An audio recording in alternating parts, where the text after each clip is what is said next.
Oh, Giant Bat, you saved my sister. How can I repay you? I am too weak to continue my fight against crime. I understand. I will replace you in the name of justice. I am Lunala Man. Hey Gladion, look, we found a way to instantly heal Lunala for no reason. But what about Lunala Man? Fuck. Pokemon Ranger, I choose you!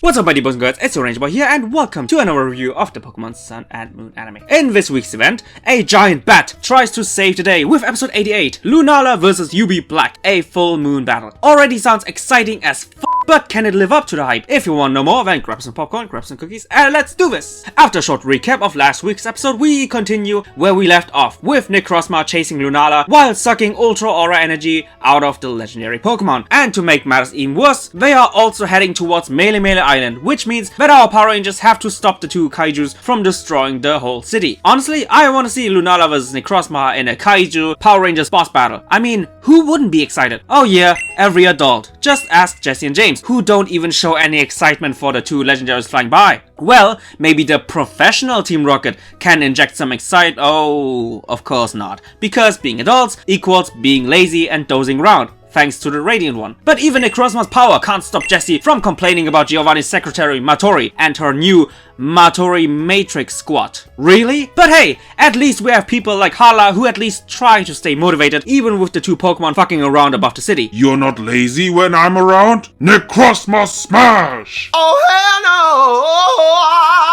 no! Says an intervening Tapu Koko, making his badass entry while also defending his side bitch Hala. Stay away from my bitch. He's in love with the Koko. Koko smash! With of course zero effect. But let's move all of our attention to Black vs Bat. Oh goddammit, now I'm imagining Goku Black vs Batman. Guess who would win? I wouldn't blame you if you said the Giant Bat, since they really had an awesome back and forth. And after a powerful Phantom Force, Lunala seemed to have the upper hand for a short while. But as obvious as Goku Black vs Batman, so was Necrozma's obvious dominance against Lunala, and not even the Power Rangers were able to stop him. After saving Lily from falling, Poipole recognizes the same symbol of the Radiant one on Necrozma's back. What could that mean? But we have no time for that, since the Radiant one fuses with Lunala to form the Dawn Wings Necrozma Megazord. No, seriously, the fusing really looked like the Megazord Transformation. Anyway, after a failed attempt from the very motivated elite team of Giovanni's Team Rocket, Nebby arrives and saves Ash before having an all-out animation war with the giant Bat Megazord. And after his ultimate attack, well, Necrozma's parts didn't really explode like it normally would, but instead it fell into the ocean and probably encountered something who lived in a pineapple under the sea. How can I get to ultimate power? Imagination. Wow, I never thought of it that way. And Necrozma surely used his imagination on point by basically just waiting until Team Rocket's second attempt failed as well, before catching Solgaleo by surprise, and together they are now the stronger and superior Duskmane Necrozma. Sadly, his fusion wasn't as good animated as the one with Lunala. Hashtag Team Solgaleo, hashtag give Nebby justice, hashtag Nebby for president. With the battle legendary on hand, Necrozma goes back into his world while also simultaneously reawaken every adult. Very good because Cuckoo is back, very bad because cringy Samson Oak is back. Unfortunately, the only individual who isn't energetic at all is Lunala, so Ash and his friends, together with the Ava guys, try to heal the legendary Pokemon. I don't know much about this strange Pokemon, but let's call it Black. Mom, that's kinda racist. No, honey, that's not racist. When was the last time our region was connected with controversial racism? Let's not talk about that. Thanks to Faber. Hey, Faber. Fuck you, Faber. I'm sorry. Bad habit of mine. Thanks to Faber, our team soon discovers that Team Rocket is behind the surprise attack, and the episode seemingly ends with everybody having an inner monologue. The Manalo Festival begins. What will happen to Alola? Hey, yo, Radiant One. Wanna, save the legendaries? That's not how you do it, baka! I touched Lunala and it was warm. They saved my family. Now I have to save them as well.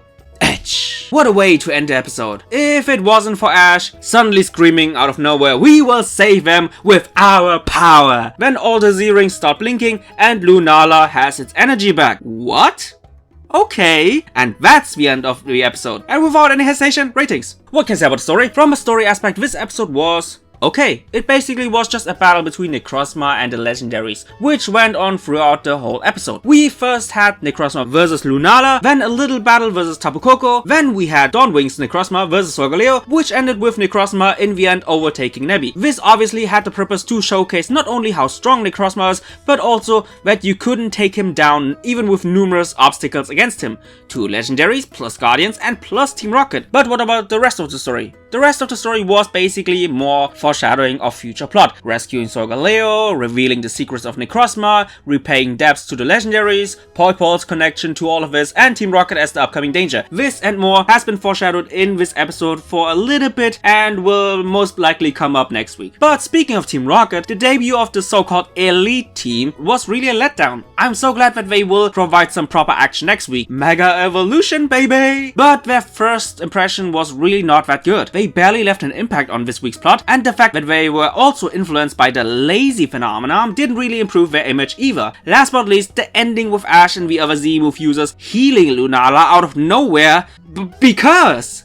I mean, why? Why not keeping the healing scene for next week instead of squeezing it into literally the last 30 seconds of the episode? By doing so, this moment, which should feel important and with impact, instead felt like a rushed Deus Ex Machina. So in conclusion, the battles were great, but thanks to the weak debut of Team Rocket plus the rushed ending of Lunala's healing, leads to a 7 out of 10. What can I say about the focus? The title is called Lunala vs UB Black, a full moon battle, and it indicates that the main focus solely was on Lunala's battle against Necrozma, and I can't fully agree on that. Yes, it was the longest battle with very good execution, but in my opinion this episode tended more towards showcasing Necrozma's dominance over everybody instead of showcasing a balance back and forth between the two. Another 7 out of 10 because the title doesn't quite hit the nail. Last but not least, animation. Animation was great. Since this is basically an episode full of fierce encounters, naturally there are also a lot of animation highlights. There were so many good moments I liked. The Phantom Force of Lunala, Solgaleo's Sunsteel Strike, and my personal favorite, the badass intervention of Tapu Koko against Necrozma. Sadly, by the time I made this review, I can't tell you who did all these animation highlights, but like always when it comes to Sun and Moon's animation, respect, 10 out of 10. So this episode scores a 8 out of 10 with the recommendation to watch it, since it is basically a battle episode with some more build-up towards the real climax. Sadly, it also has some flaws, but overall a good episode.